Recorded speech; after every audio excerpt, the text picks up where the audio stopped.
The first drop of rain hit the ground like a shot across the bow, followed quickly by another, then a cascade that pounded rooftops and pavement alike. Thunder grumbled in the background, low and mean, as the sky shifted to a ghostly gray. I was kicked back on my porch with a cold beer in hand, watching the storm sweep in, a crooked grin forming on my face. I already knew the drill. I'd seen the neighborhood's drainage system tank before, and I hadn't forgotten who lived in the lowest spot on the street, Karen. And she just had the one truck in the neighborhood that could move sandbags towed away. Lightning tore across the sky, followed by a thunderclap that shook the air. Wind whipped through, making the street signs rattle and the trees bow. Folks scrambled outside to tie down lawn chairs and get their cars into garages, bracing for what was coming. But none of them were in the hot seat like Karen Dorsey. I pictured her in that spotless, overdone house of hers, sipping some overpriced wine, completely clueless that she'd just made a monumental mistake. 3 hours earlier, my truck had been parked in my own driveway, not bothering anyone. It wasn't new, but it was tough, dependable, and essential for my job. I'm a contractor. No truck means no materials, no tools, no work.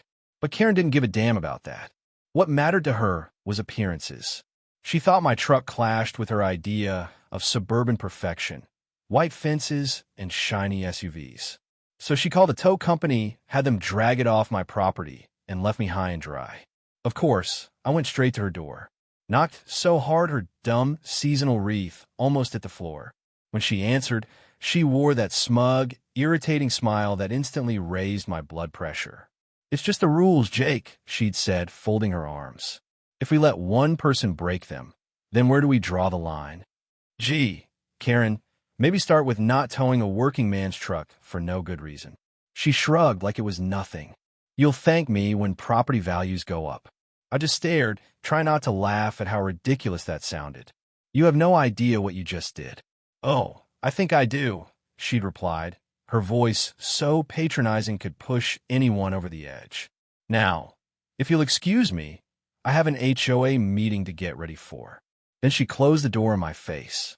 Now, standing on my porch with the rain pouring and gutters starting to overflow, I leaned against the railing, took another pull of my beer, and smiled. I didn't have to lift a finger. Nature was about to take it from here. It all began nice and slow. Water spilled over the sidewalk, rolling down the incline and flooding straight into Karen's flawless front yard. The drain by her driveway was already jammed up with leaves, and pretty soon, the water had no choice but to head for her house. I waited, mentally ticking down the seconds, and sure enough, the moment arrived, right on cue. Karen exploded out her front door, face shifting from slight concern to total meltdown as the situation hit her. She darted around like a wind-up toy, hunting for a fix, her pricey yoga leggings soaking as she splashed through ankle-high water.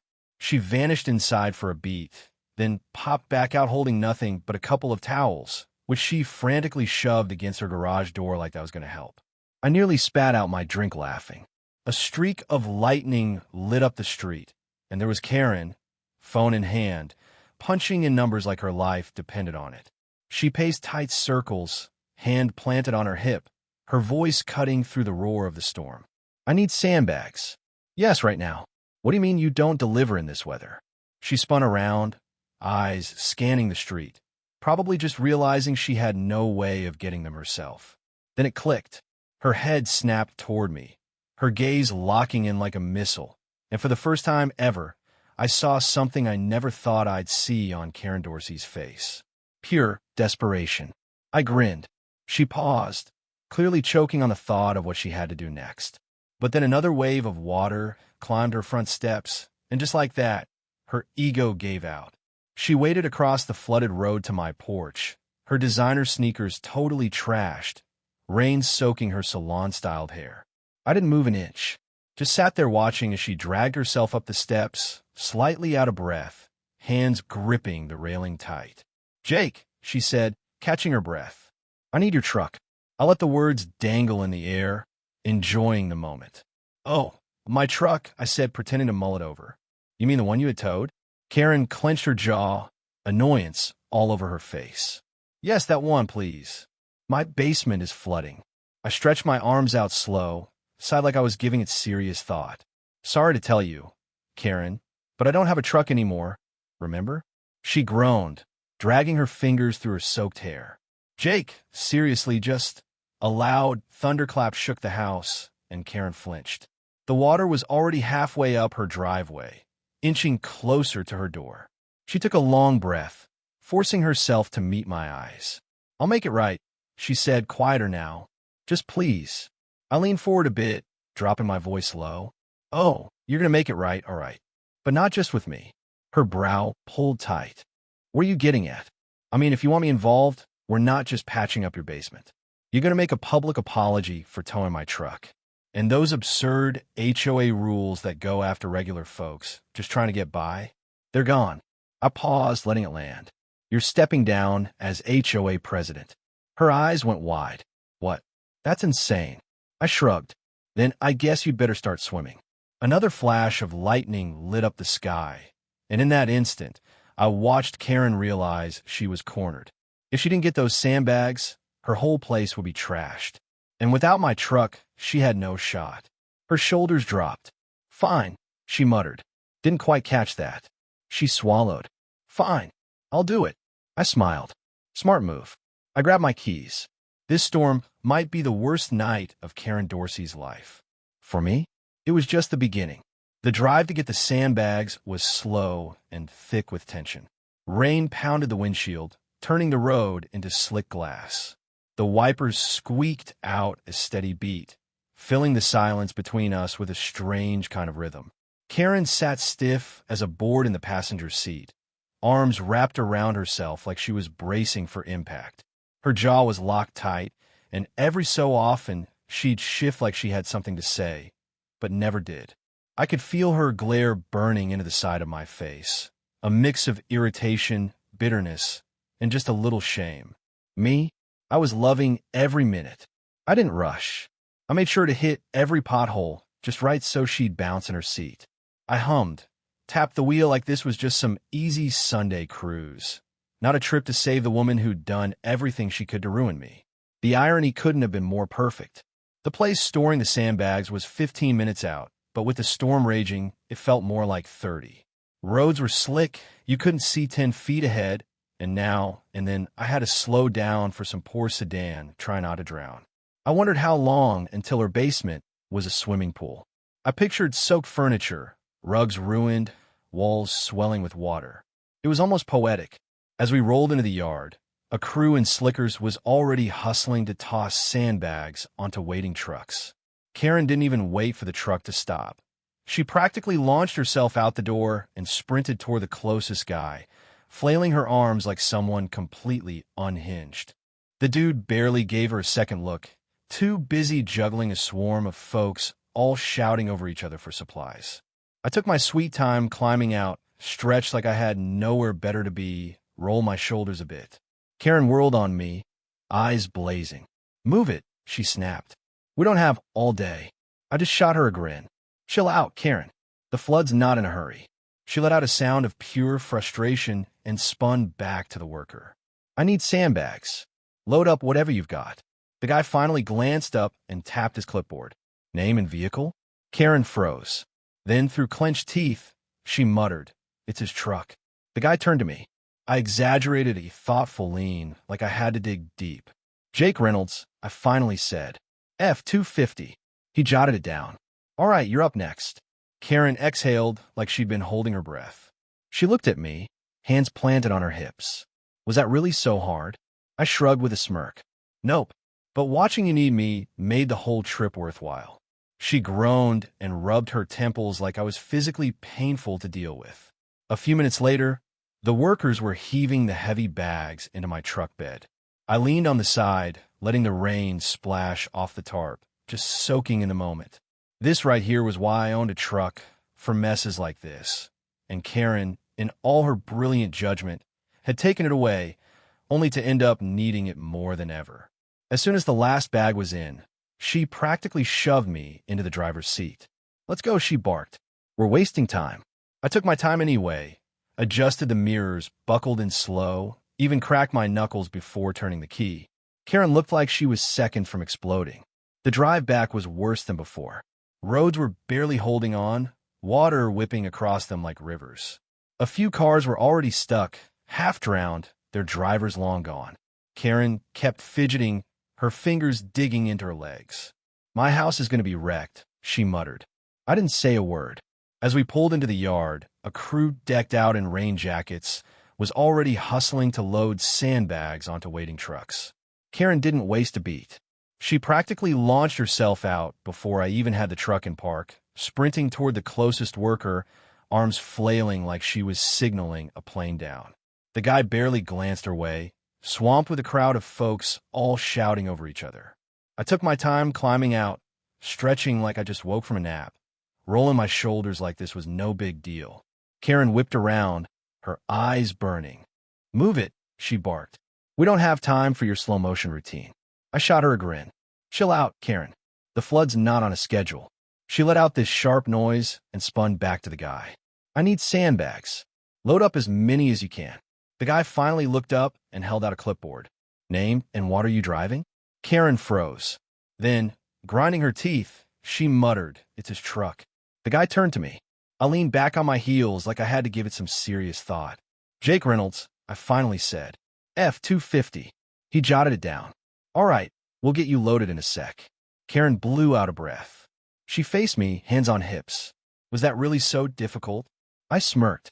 "Nope, but watching you admit you needed my help. Totally worth it."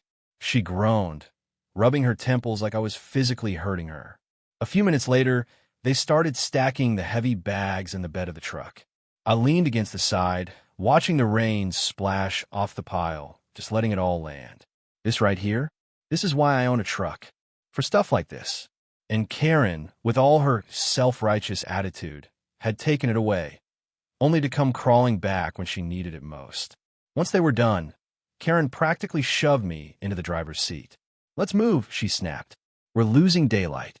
I took my sweet time, checked the mirrors, clicked in the seatbelt, cracked my knuckles, then turned the key. Karen looked like she was seconds from losing it. The ride back was worse than before. Roads were barely holding up, water swirling like mini rivers. Some cars were already abandoned, half drowned. Karen kept shifting in her seat, fingers digging into her thighs. "My house is going to be wrecked," she mumbled. I didn't say a word. I leaned back on my truck, arms folded across my chest. "So about our agreement." She let out a breath. "You're really not going to drop it, are you?" I gave a small shake of my head. "Not a chance." Her shoulders fell, but she gave a reluctant nod. "All right, you'll have my resignation in the morning." I gave her a grin. "And the apology?" She groaned, but stuck out her hand. "Jake, I'm sorry for towing your truck." I grasped her hand and gave it a firm shake. "See, that wasn't so terrible."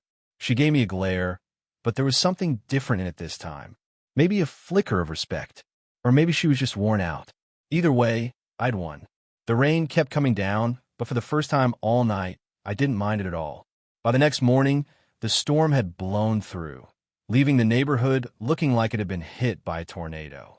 Water pooled all over the roads, bits of debris littered yards, and a few unlucky folks were already dragging soggy furniture out to the curb. The damage was more than anyone had guessed, and smack in the middle of the mess was Karen's place, looking like it belonged in a FEMA ad. Her once picture-perfect white fence was barely upright, one side slumped like it had just quit. The lawn that used to be trimmed like a golf course had turned into a muddy swamp, torn up by floodwater.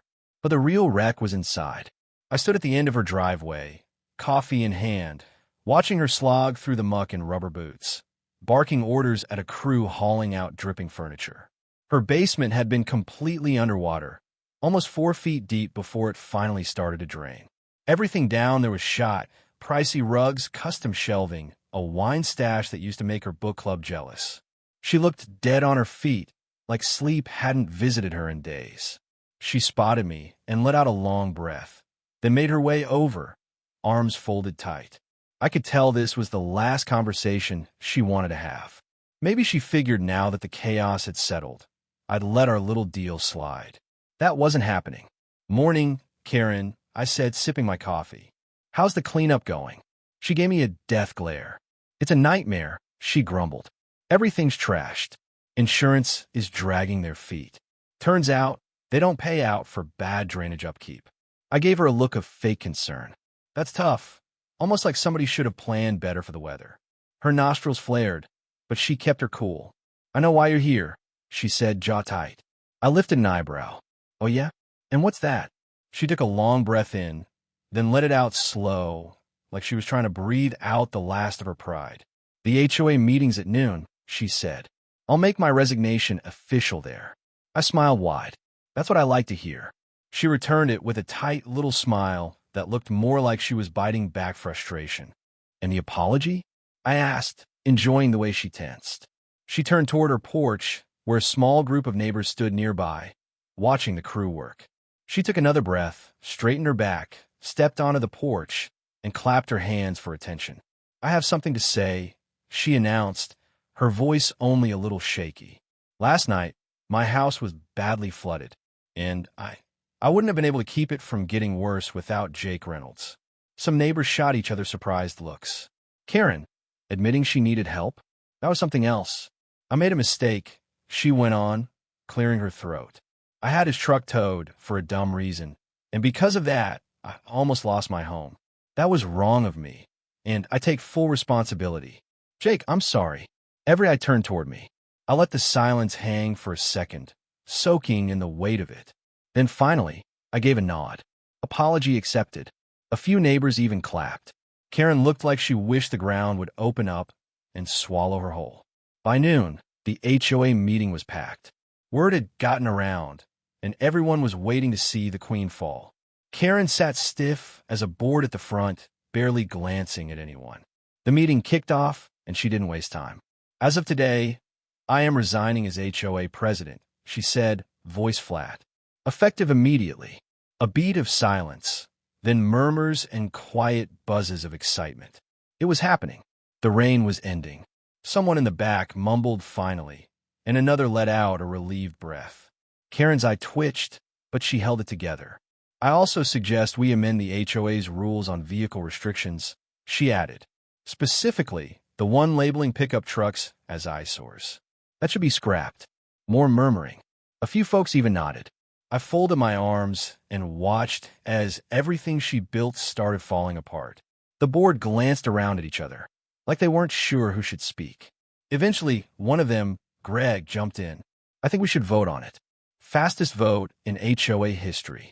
The rule was tossed out, and just like that, all of Karen's efforts to turn the neighborhood into her ideal little suburb were undone. By the end of the meeting, Karen looked like she'd been popped like a balloon. She lingered near the door, avoiding everyone's gaze. As I walked by, she muttered under her breath, "Hope you enjoy your win." I paused and looked at her. "Oh, I will." She rolled her eyes and disappeared into the crowd. Over the next few weeks, things slowly settled back to normal, except Karen, who faded into the background.